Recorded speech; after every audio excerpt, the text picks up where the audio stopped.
For basically all of human history, our brain has been the most powerful and complex thing on the entire planet.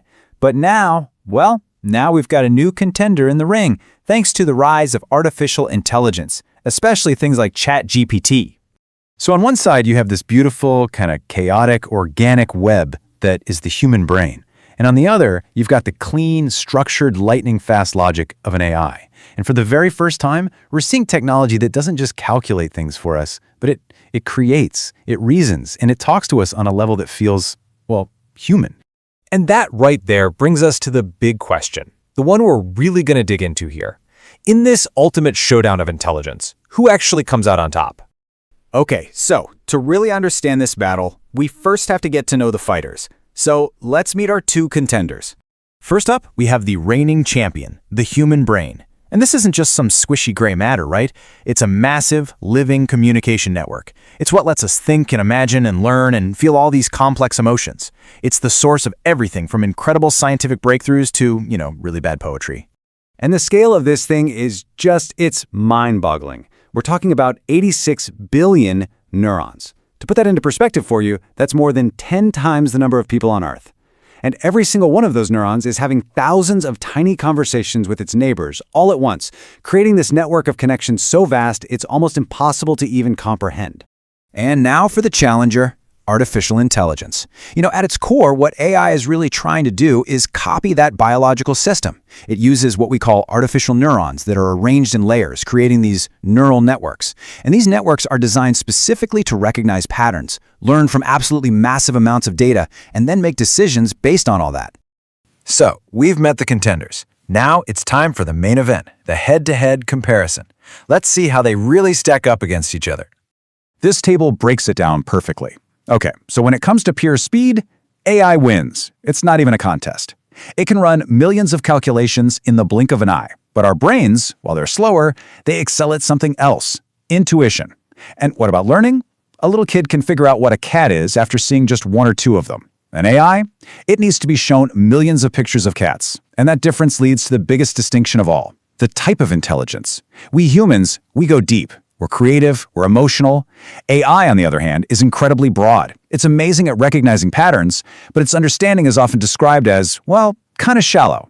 It can write you a beautiful poem about love based on every love poem ever written, but it can't actually feel love. And this quote from computer scientist Lydia Chilton really just hits the nail on the head. She says that AI is a jack of all trades, able to do a whole lot of things shallowly. But as humans, we're still the ones who can go deep, the ones who can become true experts. But this whole comparison isn't just about speed and data and who's better at what. As AI gets more and more powerful, we have to talk about the human element, about the risks, and about our collective responsibility here. Experts are calling this moment a Wild West for a reason, and it's pretty easy to see why. I mean, think about it. We're all giving these systems our personal information without really knowing how it's going to be used down the line. And because these AIs learn from the world we created, they can accidentally learn our real-world biases, which can lead to some seriously unfair decisions. We're even seeing things like AI therapy apps popping up, operating without any of the professional standards you'd expect. And of course, there's the big one. AI's incredible ability to generate art and text is making a lot of people in creative fields pretty nervous about their jobs. And the stakes here could not be higher. Law professor Tim Wu brings up Isaac Asimov's famous first law of robotics, that a robot can't injure a human being. But his warning is that we are on the verge of blowing right through that and potentially heading towards a future with autonomous, intelligent weapons. I mean, this isn't science fiction anymore. It's a very serious ethical crossroads we're at right now. So, after all of that, the power, the potential, and the real-world dangers, what's the final verdict in this matchup?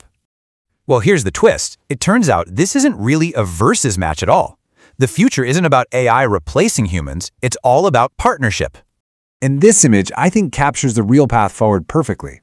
The future is a hybrid one. It's a partnership where our uniquely human qualities, our creativity, our empathy, our values, are the things that guide the incredible, raw processing power that AI can offer us.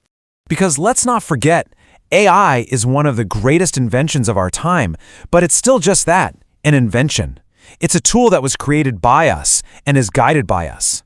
The most powerful, nuanced, and important intelligence on this planet is still the human mind. Which leaves us with one final, pretty urgent question.